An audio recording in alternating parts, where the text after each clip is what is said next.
आणि आता सुरुवात करूया आजच्या 0 आवरला। मुंबईसह राज्यभरात गणपती बाप्पाचं आगमन होण्यासाठी आता अवघे काही तास उरले।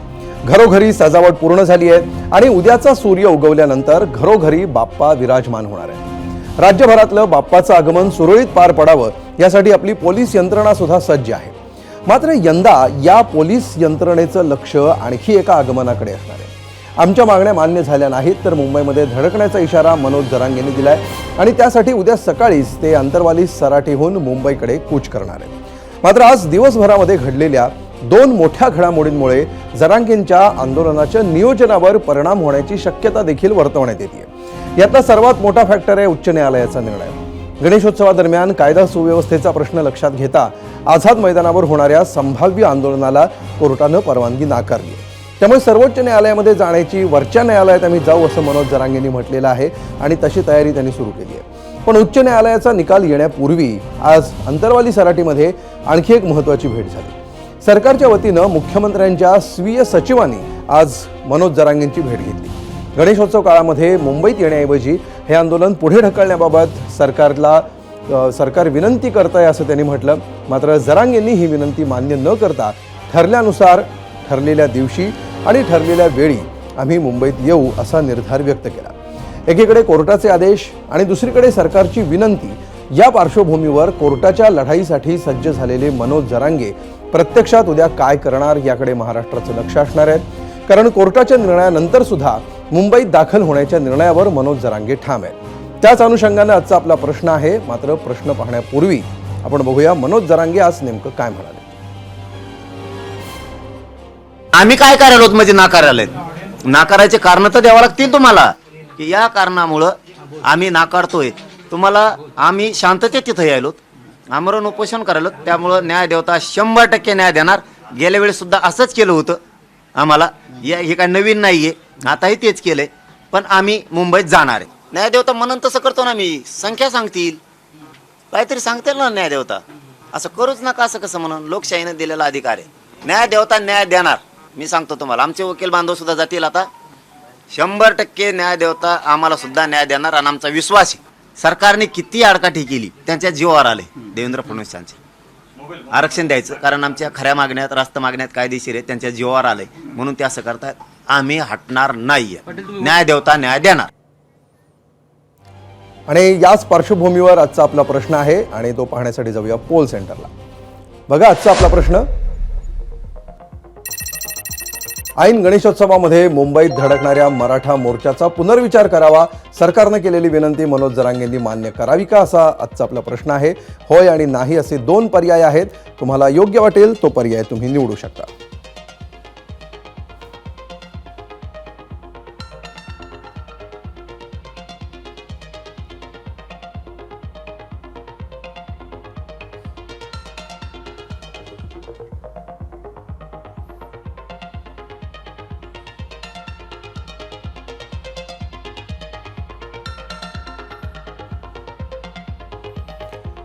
तर 0 आवरमध्ये या क्षणी मनोज जरांगे पाटील आपल्या सोबत असणार होते। मात्र या चर्चेला सुरुवात होण्यापूर्वी काही क्षण त्यांची एक महत्त्वाची बैठक सुरू झालेली आहे उपविभागीय पोलीस अधिकारी विशाल खांबे यांच्यासोबत। विशाल खांबे हे मनोज जरांगे यांच्या भेटीसाठी अंतरवालीमध्ये दाखल झालेले आहेत, उपविभागीय पोलीस अधिकारी आहेत आणि त्यामुळे उद्याच्या सगळ्या आंदोलनाच्या पार्श्वभूमीवर ही महत्त्वाची भेट सध्या सुरू आहे। मराठा आंदोलक मनोज जरांगे सगळे सोयऱ्यांसह ओबीसी आरक्षणासाठी मुंबईच्या दिशेनं कूच करण्याच्या तयारीत आहेत आणि असं असताना राज्य सरकारनं चर्चेचं दार उघडलं आणि त्याचाच भाग म्हणून मुख्यमंत्री देवेंद्र फडणवीसांचे विशेष कार्यकारी अधिकारी अर्थात OSD राजेंद्र साबळे हे सुद्धा आज सकाळी अंतरवाली सराटीमध्ये जरांगेंच्या भेटीसाठी पोहोचले। मुख्यमंत्र्यांच्या वतीनं त्यांनी चर्चेसाठी पहिलं पाऊल टाकलं आणि यावेळी साबळेंनी माध्यमांसमोरच चर्चा करत मोर्चाचा मार्ग जाणून घेतला। तसंच सध्या गणेशोत्सव आहे त्यामुळे आंदोलन पुढे ढकलू शकता का अशी विनंती सुद्धा त्यांनी केली। यावेळी जरांगेंनी सरकारनं आजच सर्व मागण्या मान्य केल्या तर उद्या मुंबईकडे निघणार नाही असं म्हटलं। मराठा समाज फडणवीसांच्या पाठीशी उभा राहील असंही सांगितलं। पण आज काही निर्णय झाला नाही तर उद्या मात्र मुंबईकडे निघणारच असा निर्धार त्यांनी पुन्हा एकदा बोलून दाखवला। जरांगेंनी पुकारलेल्या आंदोलनाच्या पार्श्वभूमीवर फडणवीसांनी थेट वाटाघाटी सुरू केल्याचं चित्र त्यातून निर्माण झालं। गणेशोत्सव आहे, आम्हाला काय अडचणी नाही आणायचं. आम्ही अडचणी आणणारे असतो किंवा आम्ही काय म्हणू त्याला आडमुठेपणा असतो, आम्ही काय म्हणलो असतो, आम्हाला शहरातून मुद्दाम मधून जायचं. राजकारण करायचं असतं तर म्हणलं असतं आम्हाला मधून जायचं, मुद्दाम विठीस धरायचं म्हणलं आम्हाला एक देऊन टाका, आम्ही डायरेक्ट थेट आझाद मैदानाला शांततेत जाऊन बसतो. कारण गणेश मिरवणुकीचा, गणेशोत्सवाचा त्याचा तिकडं काही संबंध येत नाही, त्यांचे वेगळे मार्ग आहेत. हां, आम्ही जर मधून कुठून गेलो मग मात्र अडथळा आम्ही आणतो, याचा अर्थ असा होतो. आझाद मैदानला एकही मिरवणूक नसते आणि त्यामुळे तिकडं आमचा अडथळाच नाही. लालबागच्या बाप्पांचं वेगळी मिरवणूक किंवा अनेक कोणच्या येतात, ते वेगळ्या मिरवणूक आहेत. आम्हाला एक रस्ता द्या, काही अडचण नाही. आझाद मैदानावरती आम्ही बरोबर जाऊन बसतो, तुम्हालाही ताण होणार नाही, आमच्याही लेकरा बाळाला गरिबाचा त्रास होणार नाही. साधा आणि सरळ विषय. आणि गेल्या वेळेस पण तसंच केलं होतं त्यांनी, एक रस्ता म्हणले आपण त्यांना देऊ, म्हणजे ट्रॉफिक मुंबईची जाम होणार नाही. आणि आता गणेशोत्सव होतं, त्यांचा आणि आमचा संबंध येणार नाही. आम्ही डायरेक्ट आझाद मैदानला तिकडे, यांचे कार्यक्रम सगळे इकडे समुद्राकडे असते. एकदम सोपं आहे. म्हणजे आम्हाला गरिबाला न्याय द्यायचा, राजकारण करायचं नाही, ही स्पष्ट भूमिका आहे. पण आरक्षण मात्र घेणारे आणि मला ते पाहिजे, सोडणार नाही आणि अंमलबजावणी पाहिजे. तर मुख्यमंत्र्यांच्या स्वीय सहाय्यकांसोबत झालेल्या भेटीनंतर जरांगेंच्या डोकेदुखीमध्ये मात्र वाढ झाली आहे. त्याचं कारण म्हणजे आता थेट हायकोर्टानंच मुंबईतील आझाद मैदानामध्ये आंदोलन करायला मनाई करत जरांगेंची कोंडी केली आहे. ऐन गणेशोत्सवामध्ये मुंबईतील रहदारी विस्कळीत होऊ नये या दृष्टीनं मुंबईतील आंदोलनाला परवानगी देऊ नये असे निर्देश हायकोर्टाकडून देण्यात आले. तसंच नवी मुंबईमध्ये खारघर किंवा इतर ठिकाणी परवानगी देण्याची राज्य सरकारला मुभा असेल असंही कोर्टानं स्पष्ट केलं आहे. आणि त्यावर सर्वात आधी प्रतिक्रिया दिली आहे ॲडव्होकेट गुणरत्न सदावर्ते. पाहूया.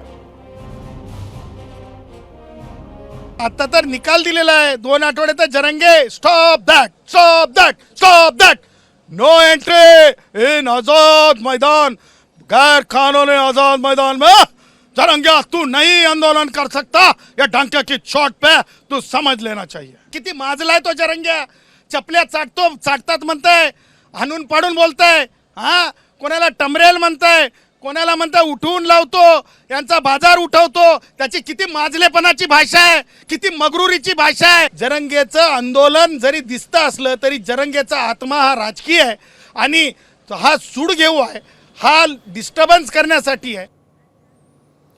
तर जरांगेंच्या आंदोलनापूर्वी मराठा आरक्षणासंदर्भात महाराष्ट्र सरकारकडून आज अनेक मोठ्या घडामोडी घडल्या आणि त्यातली एक घडामोड म्हणजे नव्यानं स्थापन झालेल्या मराठा आरक्षण उपसमितीची आज पार पडलेली पहिली बैठक.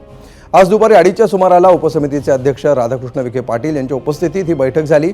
यावेळी मंत्री आशिष शेलार, उदय सामंत, चंद्रकांत पाटील यांच्यासह इतर मंत्री आणि अधिकारी उपस्थित होते. या बैठकीमध्ये मराठा आरक्षण आणि त्यासाठी चालू असलेल्या प्रक्रियेबाबत मोठा निर्णय घेण्यात आला. तसंच जरांगेंच्या आंदोलनाबाबत देखील चर्चा झाली. हैदराबाद गॅझेटच्या बाबतीत निर्णय घेण्यासाठी न्यायमूर्ती शिंदेंच्या अध्यक्षतेखालील समितीला आणखी 6 महिने मुदतवाढ देण्याचा निर्णय देखील घेण्यात आला. प्रामुख्यानं हैदराबाद गॅझेटरच्या बाबतीमध्ये न्यायमूर्ती शिंदे साहेबांची समिती जी गठीत करण्यात आली होती, त्या समितीला मुदतवाढ द्यावी अशी त्यांची मागणी होती. ती आज आम्ही आणखीन 6 महिने, त्यांना पहिले 6 महिने मुदतवाढ दिली होती, आणखीन 6 महिने मुदतवाढ देण्याचा निर्णय आपण केलेला आहे. आज शिंदे समिती आत्ता आम्ही मुंबईला जायच्या टायमाला इथं आली, नोंदी शोधल्या जात नाहीत शिंदे समितीकडून, नुसती मुदतवाढ आहे. हे नवीन सरकार आल्यापासून मंदवलं नाही, काढीतच नाहीत, बरखास्तच केली ती. आम्ही मुदतवाढ घ्यायला लावली ती, ती बरखास्तच केली ती या नवीन सरकारनं. ज्यांच्या नोंदी सापडल्या त्यांचे प्रमाणपत्र देत नाही देवेंद्र फडणवीस, देऊ देत नाही. ज्यांचे प्रमाणपत्र निघालेत त्यांचे व्हॅलिड देत नाहीत. म्हणजे मराठींचं कसं वाटलं होईल हे बघायचं. 13 महिने झालं अभ्यास करते शिंदे समिती. तर अशा प्रकारे सध्या अनेक घडामोडी घडत आहेत आणि या सगळ्या पार्श्वभूमीवर आपण चर्चेकडे वळण्यापूर्वी आज प्रेक्षकांनी दिलेल्या काही निवडक प्रतिक्रिया आपण बघणार आहोत आणि त्यासाठी जाऊया मीडिया सेंटरला. बघा आजच्या विषयावरच्या प्रेक्षकांनी दिलेल्या काही निवडक प्रतिक्रिया. यूट्यूबवर तानाजी थोरात असं म्हणतात की खरं तर मनोज जरांगे पाटलांनी 4 महिन्यांपूर्वी मोर्चाची तारीख दिली होती, हे सरकार इतके दिवस झोपलं होतं का?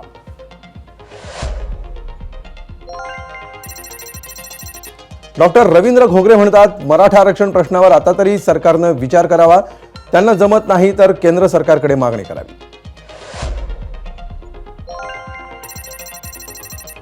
शशिकांत धुले म्हणतात मोर्चावरून सरकारची विनंती योग्यच आहे, जरांगेंनी सामान्य जनतेचा विचार करावा. सणासुदीच्या काळात अशा आंदोलनात झाली तर सामान्य माणसाला घरी जाणं अशक्य होईल.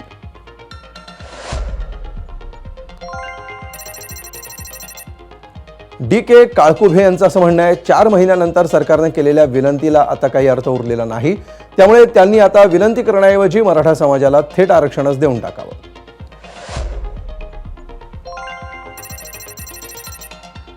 रामभाऊ पाटील यांचं म्हणणं आहे, गेली 2 वर्ष झाली सरकारनं दिलेलं एकही आश्वासन का पाळलेलं नाही.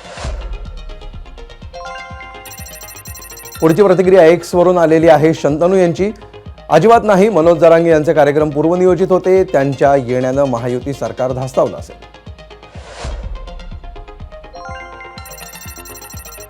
गोपाळ म्हणतात, गणेशोत्सव हा मुंबईचा सण, भक्तीचा महापर्व, त्यामध्ये मोर्चा निघाला तर विषय बाजूला राहून गोंधळ जास्त होईल, त्यामुळे वेळेचं भान ठेवावं.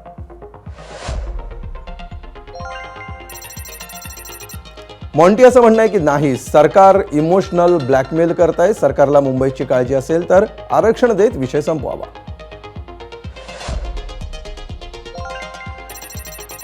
फेसबुकवर बबन कौद्रे म्हणतात की हो, जरांगेंनी सरकारची विनंती मान्य करावी, सामान्य जनतेला वेठीला धरू नये.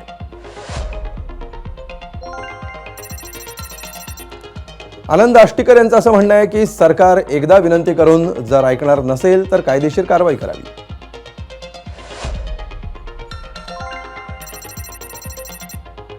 किरण जाधव यांचं म्हणणं आहे, खरं तर सगळा दोष सरकारचा आहे, कारण मनोज जरांगेंनी 4 महिने दिले होते.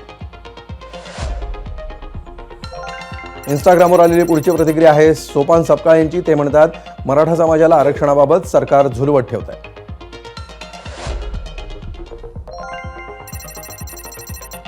नाना महाराज ठाकरे म्हणतात, सरकारसाठी नाही पण गणपतीसाठी तरी जरांगेंनी विनंती मान्य करावी.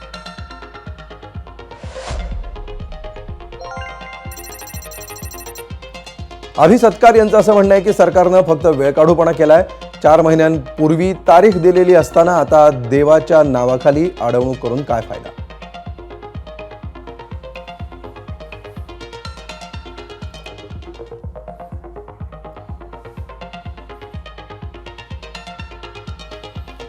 आणि आता या क्षणी मनोज जरांगे पाटील स्वतः आपल्या सोबत आहेत. आपण इतर चर्चेकडे वळण्यापूर्वी अगोदर मनोज जरांगेंशी बोलूया. मनोजजी, स्वागत आहे आपलं ABP माझावर 0 आवर या कार्यक्रमामध्ये. आत्ताच तुमची पोलीस अधिकाऱ्यांसोबत बैठक झालेली आहे, खांबे अधिकारी तुम्हाला भेटायला आलेले होते. या क्षणी आता 8:15 वाजत आलेले आहेत आणि उद्याचा नेमका काय करायचं याचा तुमचा आता निर्णय फायनल झालेला असेल, तर तो निर्णय झालाय का, तसा फायनल निर्णय झालाय का, आणि आता तुम्ही काय ठरवलंय, उद्या काय होणार आहे?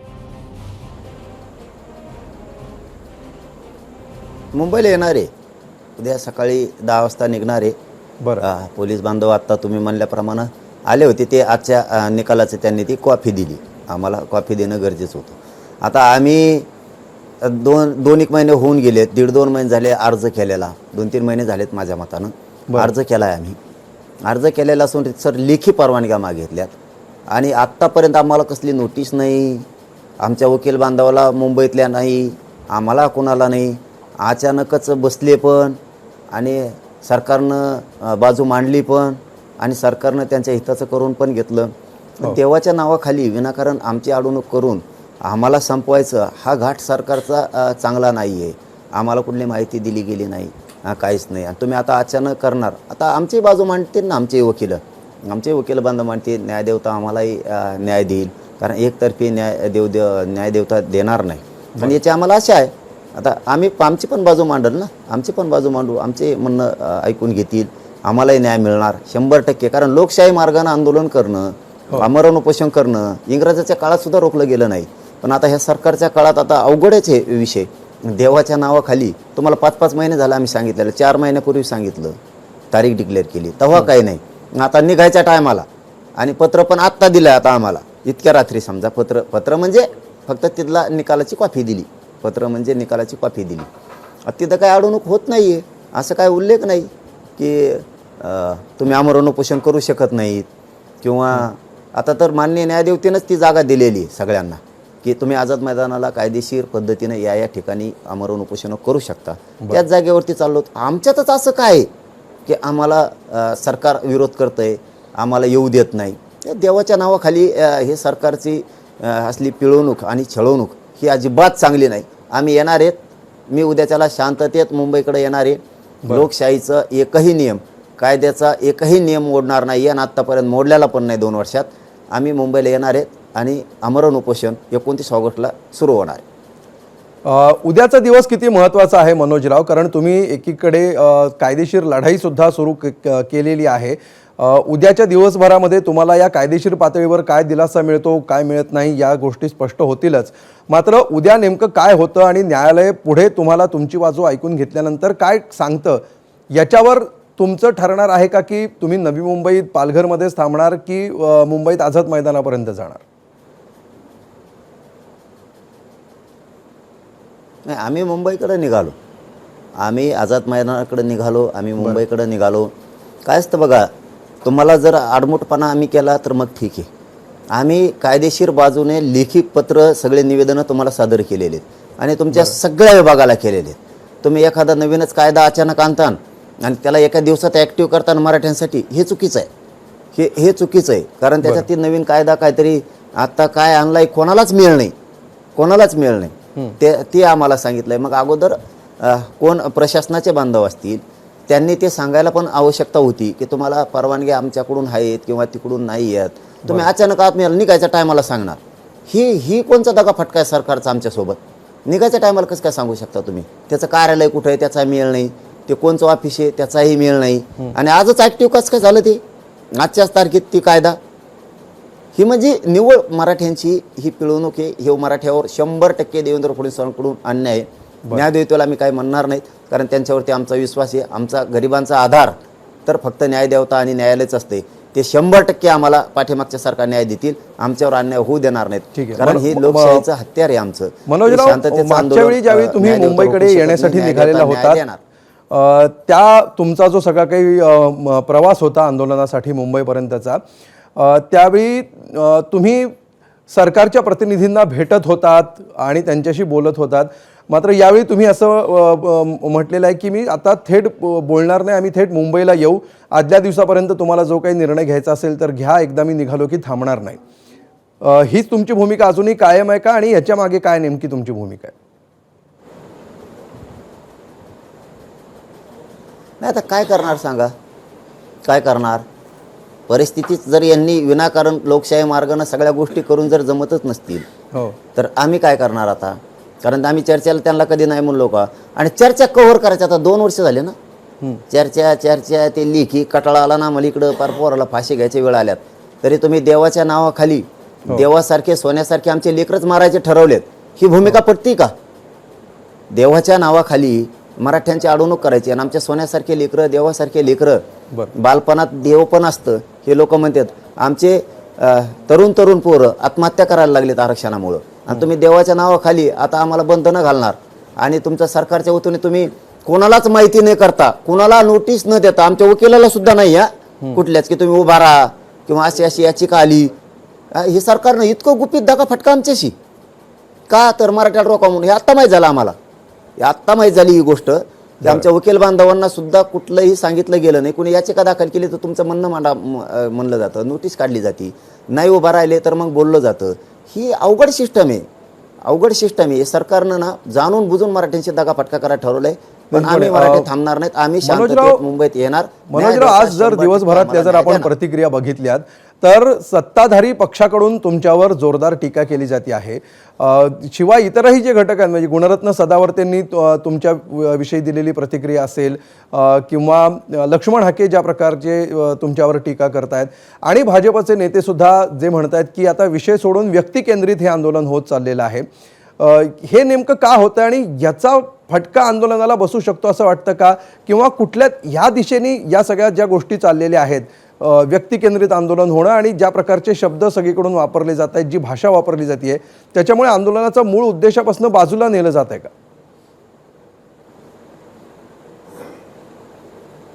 मूळ उद्देश बाजूला जातच नाही. तुम्ही असे नावं घेतलेत की यांना कधीच मराठ्यांचं चांगलं वाटणार नाही, असे तुम्ही नावं घेतलेत. यांचं कधीच जनतेविषयी प्रेम नाही आहे, यांचं कसंच नाही. यांना फक्त स्वतःला काय मिळेल याच्यासाठी ही खटाटोप चाललेला आहे. आणि आम्ही कुठे हटतो? आम्ही भरकटलो नाही पाहिजे, मी नाही भरकटलं पाहिजे आंदोलन करता, माझा समाज नाही भरकटला पाहिजे.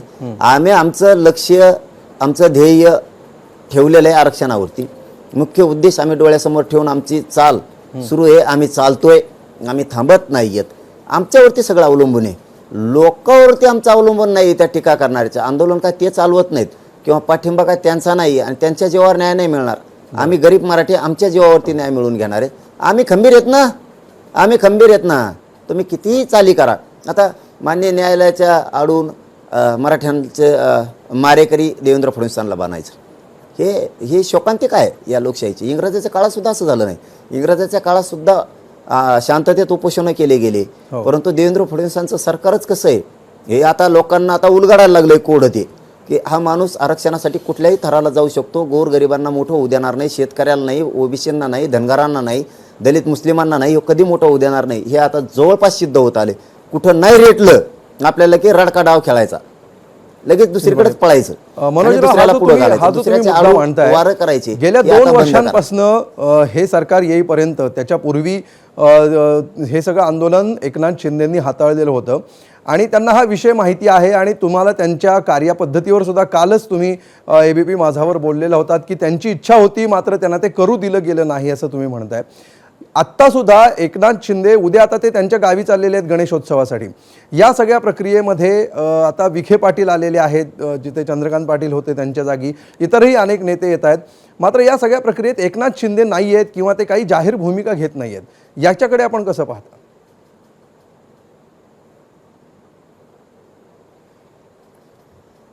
आता मालक त्यावेळेस बी फडणवीस साहेब होते, यावेळेस पण तेच आहेत, असं काय नाही. ते लोकांचा गैरसमज आहे, परंतु त्यावेळेस तेच होते आणि आता पण तेच आहेत.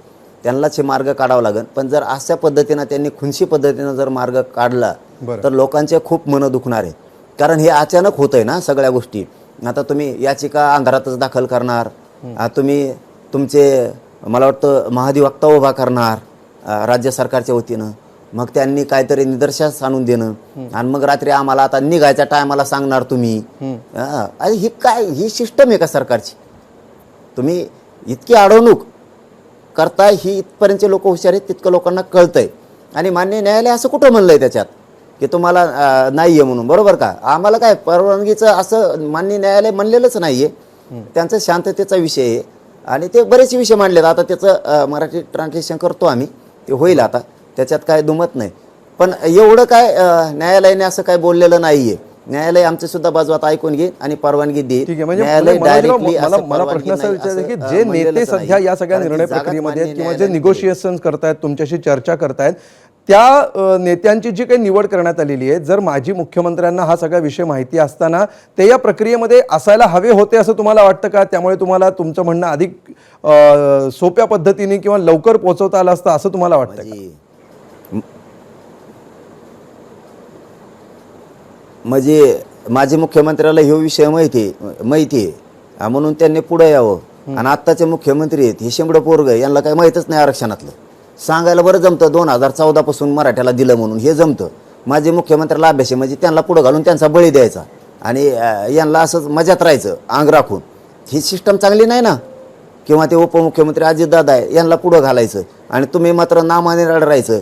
करून घेणारे सगळे तुम्ही, पण मी नाही बा त्यातला, हे दाखवायची भूमिका तुमची देवेंद्र फडणवीस साहेबांची. ही किती दिवस चालणार आता? तुम्ही काय हुशार नाहीत का आरक्षणात? सांगताना बरं चालतं की मी जितकं दिलं तितकं मराठ्यांना कोणी नाही दिलं. मग ही आरक्षणाची सगळी माहिती त्यांना आहे ना. त्यांची सिस्टम कशी आहे की मराठ्याला हिनवायचं, मराठ्याला अपमानास्पद वागणूक द्यायची, मराठ्याला आरक्षण द्यायचं नाही आणि वेळेप्रसंगी हे असले डाव खेळायचे, पदराच्या आडून गेला पाहिजे.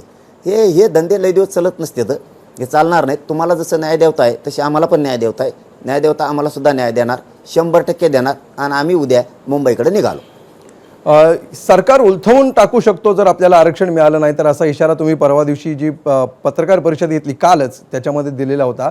ह्याच्याविषयी अनेकांना उत्सुकता आहे की म्हणजे तुम्हाला नेमकं काय म्हणायचं आहे? तुम्ही हे राजकीय विधान करताय, पॉलिटिकली सरकार उलथवून टाकू आम्ही असं तुम्ही म्हणताय, त्यासाठीची तुमची जी राजकीय तयारी आहे त्या अनुषंगाने म्हणताय की तुम्हाला दुसरं काही म्हणायचं आहे? नाही, गोरगरिबांच्या लेकराला तुम्ही जर हल्ला केला, त्याला जर काठीनं डोचिलं तर त्यांचे मोदी साहेबच ठेवणार नाहीत.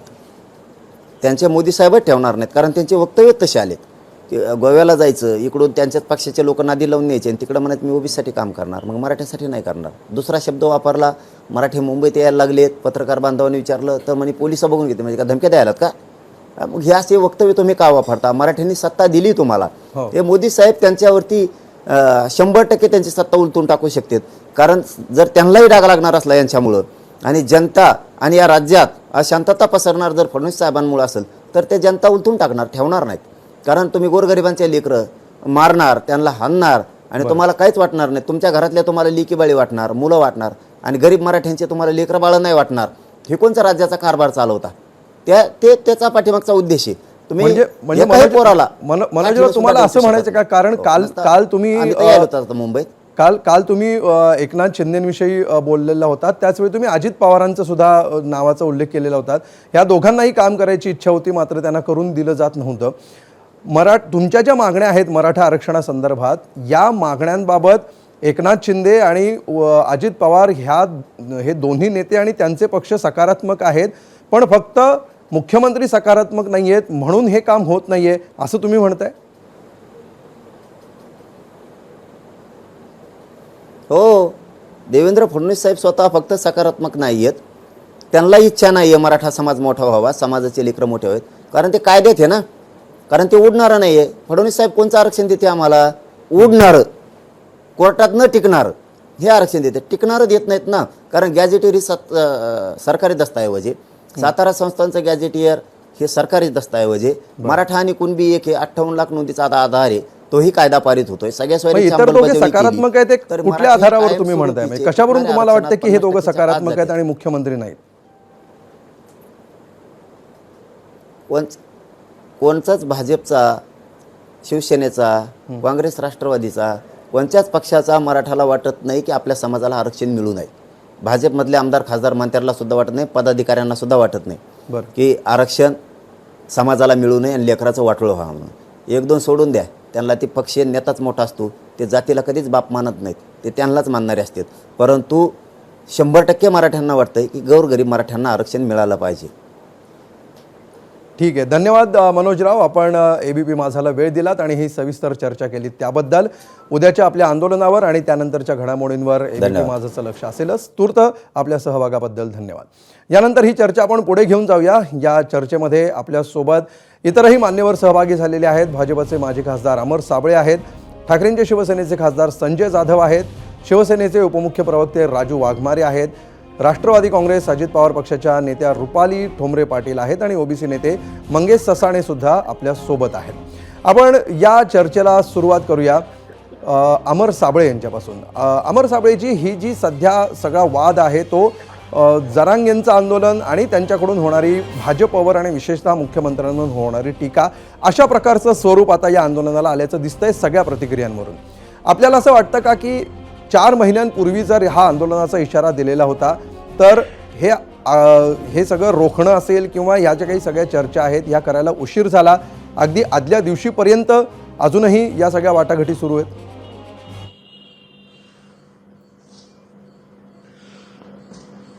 आत्ता जरांगे पाटील आपल्याशी बोललेले आहेत हो, आणि त्यांनी असं सांगितलेलं आहे की न्यायदेवतेवर आमचा विश्वास आहे. आता माननीय मुंबई उच्च न्यायालयाने या आंदोलनाला आझाद मैदानावर करण्याला बंदी केलेली आहे. जर न्यायदेवतेवर त्यांचा विश्वास असेल तर न्यायदेवतेचा हा निर्णय त्यांनी मान्य केला पाहिजे. बरं, सर्व कायदेशीर बाजूचा ते उल्लेख करतात, परंतु माननीय हायकोर्टाने घेतलेले निर्णय आणि महाराष्ट्र शासनाने पोलिसांमार्फत त्यांना बजावलेली नोटीस ही कायद्यानुसार आहे हे त्यांनी समजून घेतलं पाहिजे. आणि त्यांच्यावर आरोप होतो तो आरोप हा बरोबर आहे की ते व्यक्ती केंद्रित त्यांची टीका ही महाराष्ट्राचे मुख्यमंत्री देवेंद्र फडणवीस यांच्याबद्दल आकस आहे. ते आता बोलता बोलता आपल्याशी बोललेले आहेत की देवेंद्र फडणवीस हे मराठा समाजाचे मारेकरी आहेत, देवेंद्र फडणवीस हे शेंबडं पोरगं आहे आणि त्यांचा दृष्टिकोन नकारात्मक आहे. ह्या 3 बाबी आता तुमच्या समोर त्यांनी बोललेल्या आहेत. ह्याचा अर्थ असा होतो की जेव्हा जेव्हा महाराष्ट्रामध्ये की नॉन मराठा मुख्यमंत्री सत्ता स्थापनेवर आरूढ होतो बरं. तेव्हा अशा प्रकारची आंदोलनं होण्याचा प्रघात आहे. मराठा समाजाला आरक्षण मिळालं पाहिजे आणि आतापर्यंत महाराष्ट्राच्या म्हणजे एकूण आरक्षण मिळायला हवं, मुख्यमंत्र्यांपैकी मात्र जी पद्धत सर्वात चुकीची आहे असं जास्त तुम्ही म्हणताय. मराठ्यांना निश्चितपणे संजय जाधव आपल्या सोबत आहेत, ठाकरेंच्या शिवसेनेचे खासदार आहेत. संजयजी, गेल्या वर्षीचं आंदोलन, त्याच्या आधीच्या वर्षीचं आंदोलन आणि आता नव्या सरकारमधलं हे जे नवं आंदोलन उभं राहू पाहत आहे, याकडे आपण कसं पाहता? सरकार योग्यरित्या हे आंदोलन हाताळतंय असं आपल्याला वाटतं का?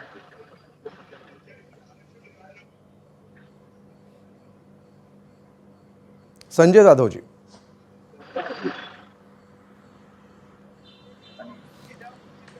ठीक आहे, संजय जाधव यांच्यापर्यंत आपला आवाज पोहोचत नाही. राजू वाघमारेंकडे जाऊया. राजू वाघमारेजी, काल सुद्धा जरांगे पाटील एबीपी माझावर बोलताना असंच म्हणाले होते की उपमुख्यमंत्र्यांना इच्छा होती, मात्र मुख्यमंत्र्यांना म्हणजे फडणवीसांना त्यावेळी इच्छा नव्हती आणि आता सुद्धा त्यांची इच्छा नाही आहे. आपल्याला असं वाटतं का मुळात हे काही डिनाय केलेलं नाही आहे ऑफिशियली? शिंदेनी सुद्धा याच्याविषयी ऑफिशियली डिनाय केलेलं नाही आहे आणि ते या प्रक्रियेमध्ये सुद्धा नाही आहेत. काय नेमकं घडतंय? नाही, बघा, प्रक्रियेमध्ये नसण्याचा काही प्रश्न येत नाहीये. एकनाथ शिंदे साहेब आदरणीय ज्यावेळी मुख्यमंत्री होते त्यावेळी पण त्यांनी कुणबीचं जे प्रमाणपत्र होतं त्या नोंदी त्यांनी सुरू केल्या. त्या नोंदी त्यांनी सगळ्या शोधून त्या पद्धतीने त्यांनी सुरू केल्या. शिंदे समितीचं गठन केलं. या गोष्टी सरकारने केल्या. म्हणजे जरी आदरणीय एकनाथ शिंदे साहेब मुख्यमंत्री होते तरी त्या सरकारमध्ये आदरणीय फडणवीस साहेब, आदरणीय सुरुवातीला नव्हते अजित पवारजी, पण नंतर अजित पवारजी पण होते. त्यामुळे महायुती सरकारने त्या गोष्टी केलेल्या आहेत आणि सरकार त्या बाबतीत सकारात्मक आहे. त्याच्यामुळे राजू वाघमारेजी, मला फक्त एवढंच विचारायचं आहे की एकनाथ शिंदेची इच्छा होती पण फडणवीसांनी त्यांना आरक्षण देऊ दिलं नाही, हे खरं आहे की खोटं आहे? आता ह्याचं हे विधान माझ्यासारखा कार्यकर्ता कसं काय मानू शकतो? आदरणीय एकनाथ शिंदे साहेब स्वतः मराठा आहेत. स्वतः जरी ते मराठा असले तरी सर्व जाती धर्मासाठी झटणारा एक तळागाळातला कार्यकर्ता ते स्वतःला म्हणवतात. त्याच्यामुळे मराठ्यांच्या आरक्षणासाठी किंवा इतर कोणाच्याही आरक्षणासाठी ते नेहमीच पुढे आलेले आहेत. आता त्यांना फडणवीसांनी करायला दिलं नाही अशी जर भूमिका जरांगेंची असेल तर त्याबाबत त्यांनी काही पुरावे द्यायला पाहिजेत किंवा त्यांनी त्याबाबत काहीतरी बोलायला पाहिजे. आता ही गोष्ट आपण तर सांगू शकत नाही कारण आपण त्या ठिकाणी नाही आहे. पण एकनाथ शिंदे साहेबांनी प्रयत्न केले का? तर केले. 100% प्रयत्न केले का? तर केले. त्यांना पुढे जाऊन मराठ्यांना आरक्षणासाठी ते झटतायत का? तर ते झटतायत. जरांगेंनी पुरावे द्यायला पाहिजे असं तुम्ही म्हणताय, मात्र असं काही झालेलं नाहीये हे शिंदे सुद्धा सांगू शकतात. त्यांनी आतापर्यंत तरी तसं सांगितलं नाहीये. कदाचित ते पुढे मागे ते सांगू शकतील पुन्हा एकदा ज्यावेळी हा प्रश्न समोर येईल त्यावेळी. रुपाली ठोंबरे पाटील आपल्यासोबत आहेत, राष्ट्रवादी काँग्रेसच्या नेत्या आहेत. रुपालीजी, अजित पवारांची पण इच्छा आहे, शिंदेंची पण इच्छा आहे, फक्त फडणवीसांची इच्छा नाही आहे म्हणून आम्हाला आरक्षण मिळत नाही आहे, अशा नॅरेटिव्हवर सध्या हे आंदोलन येऊन ठेपलेलं आहे. तर हे एक प्रकारे पक्षकेंद्रित किंवा व्यक्तिकेंद्रित या दिशेने चाललेलं आहे आणि ते योग्य असं वाटतं का तुम्हाला? नाही, हे योग्य नाही. एक लक्षात घ्या, माननीय अजितदादांची इच्छा आहे म्हणजेच शिंदे साहेबांची इच्छा आहे म्हणजेच देवेंद्र फडणवीस साहेबांची इच्छा आहे. कारण का हे तिघही सत्तेमध्ये एकत्र बसलेले आहेत. मुळामध्ये जरांगे भाऊ जे काही त्यांचे विचार सांगतात हे त्यांच्यापर्यंतच मर्यादित आपण म्हणू शकतो.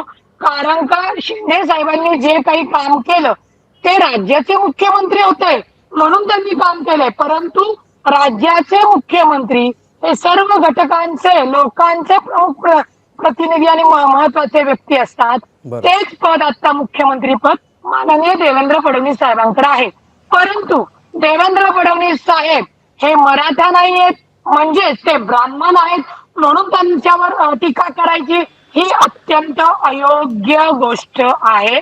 मुळामध्ये माझी जरांगे भाऊ यांना विनंती आहे, निश्चित मराठा समाजाच्या आरक्षणासाठी त्यांचा लढा चालू आहे. लोकशाहीने त्यांना अधिकार दिलेला आहे. पण गणेश उत्सव हा सर्व फक्त हिंदू नाही सर्व जगामध्ये आपला गणपती बाप्पाचा उत्सव मोठ्या प्रमाणात साजरा केला जातो. बरं. त्यावेळी तरी त्यांनी सरकारची विनंती मान्य केली पाहिजे. गणपती झाल्यानंतर पितृ पंधरवडा आहे ना, गणपती बाप्पाचा पण आशीर्वाद मिळेल आणि आपल्या पितरांचा आशीर्वाद मिळेल. तुम्ही तुमची मागणी ठीक मागू आहे शकता. विनंती ती मागणी मान्य करायला हवी असं पूर्ण तुम्ही करायची म्हणताय. की नाही? ती मागणी आपल्यासोबत पूर्ण संजय करायची जाधव की यांचा नाही? संपर्क ती झालेला कमिटीने होईल. आहे. संजयजी, आजचा जो प्रश्न जो प्रेक्षकांना सुद्धा विचारलेला आहे, मी तोच प्रश्न मी तुम्हाला विचारेन की सरकारने जी विनंती केलेली आहे गणेशोत्सवामध्ये हे आंदोलन करू नये, ही विनंती जरांगेंनी मान्य करावी असं तुम्हाला वाटतं का?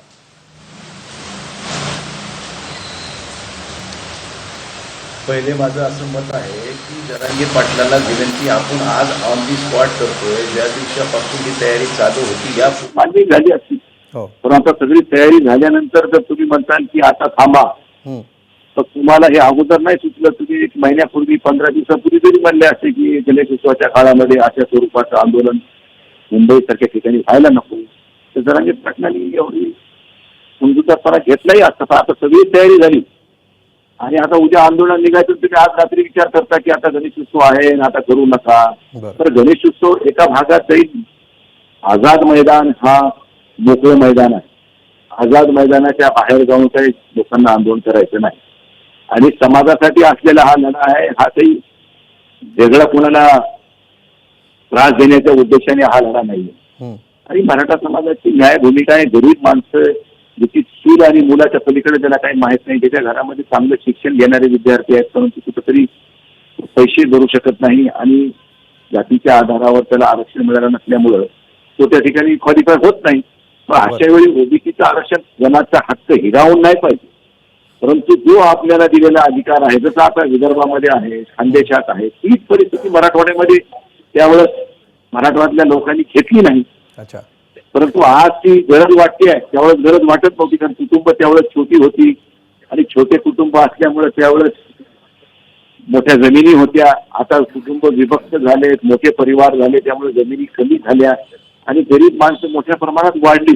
तर गरीबाला आरक्षण मिळालं तर त्या आरक्षणाच्या माध्यमातून शिक्षणाची सोय होईल. म्हणजे आरक्षण तर मिळायला हवं, मात्र सरकारने आता उशीर केलेला, आधीच पावलं उचलायला हवी होती असं तुम्ही म्हणताय. मंगेश ससाणेजी, ज्या प्रकारे आता ओबीसी विरुद्ध मराठा असं एक चित्र दुर्दैवाने उभं राहिलेलं आहे, गेल्या वर्षभरापासून आपण बघतो आहोत. अगदी गावागावामध्ये सुद्धा अशा प्रकारे एक लोकांच्या मनामध्ये अशा प्रकारची एक दरी निर्माण व्हायला सुरुवात झालेली आहे. आणि त्यामध्ये आता हे जे आंदोलन ज्या दिशेने चाललेले आहे, तुम्हाला काय वाटतं, काय नेमकी भूमिका असायला पाहिजे? आता तुमची मुळात भूमिका काय आहे आणि सरकारने आता नेमकी काय पावलं उचलणं आवश्यक आहे? बघा, माझं स्पष्ट मत आहे की दोन समाजामध्ये दिली निर्माण करायचं काम काही आज गरजच नाही. बरं. आपण काय ओबीसीचं आरक्षण काढून घ्या, आम्हाला जी अशी मागणी आहे, आमची अशी मागणी कदापि कालही नव्हती, आजही नाही आणि उद्याही नसणार.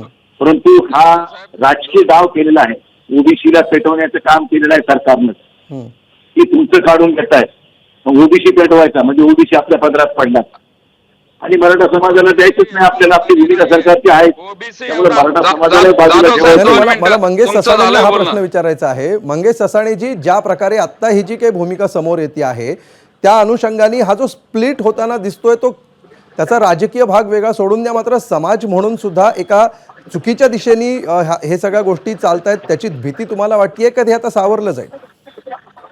नाही, सावरायची वेळ निघून गेलेली आहे. कारण की गेल्या 1.5 ते 2 वर्षापासून या मनोज जरांगे मुळातच एखाद्या समाजाचा नेता तो अभ्यासू लागतो, त्याला संविधानाची, त्याला कायद्याची, आरक्षणाचं त्याला अभ्यास पाहिजे.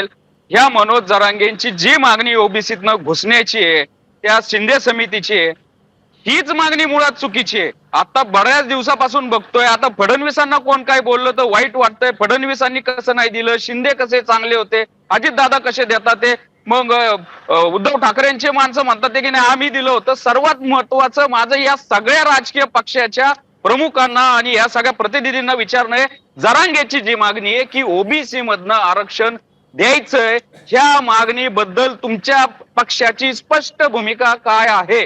त्याच्यानंतर 10% एससीबीसी जे आरक्षण दिलेलं आहे गेल्या 2024 जानेवारीमध्ये, ते काय, ते ओबीसी मधच एक वेगळा प्रवर्ग करून दिलेलं ते आरक्षण आहे.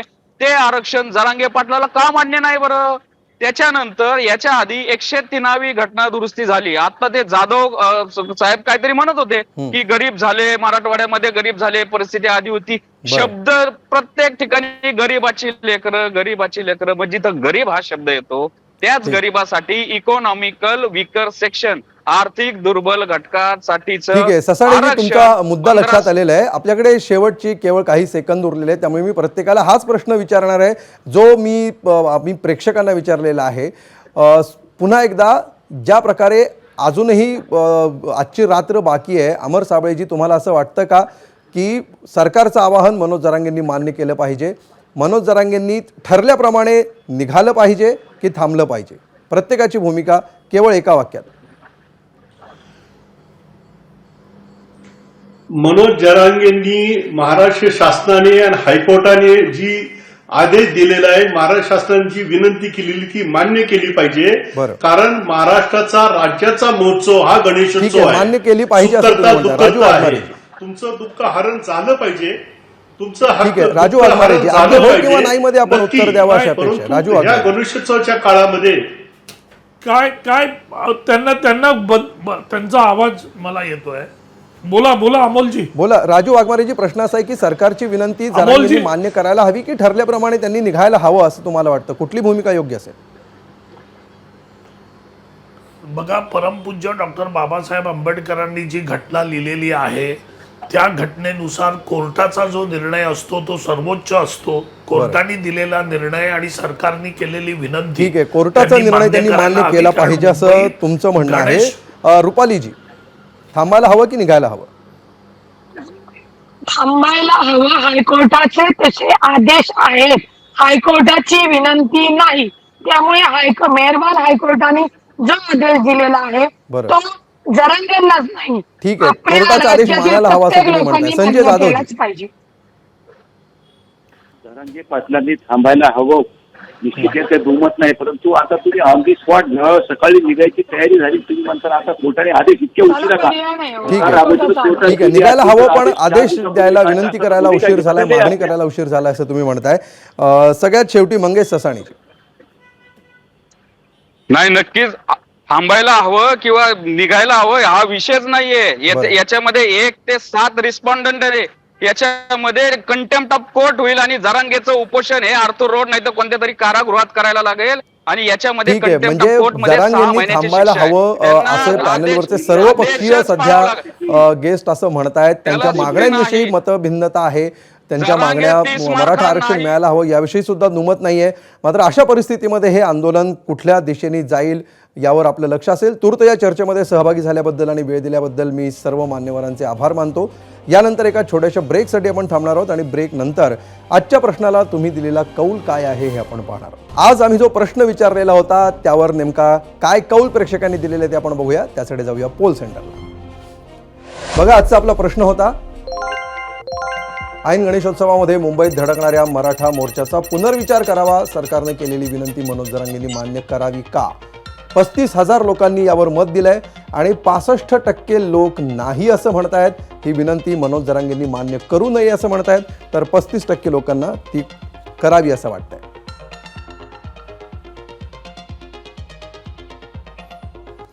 तर प्रेक्षकांचा हा कौल पाहिल्यानंतर 0 आवरमधून आम्ही तुमचा निरोप घेतो आहोत. उद्यापासून आपण भेटणार आहोत 0 आवरमध्ये, याच वेळी, मात्र नव्या रूपात आणि नव्या ढंगात. माझी सहकारी पूर्वी भावेसोबत. पाहत रहा एबीपी माझा. एबीपी माझा, उघडा डोळे बघा नीट.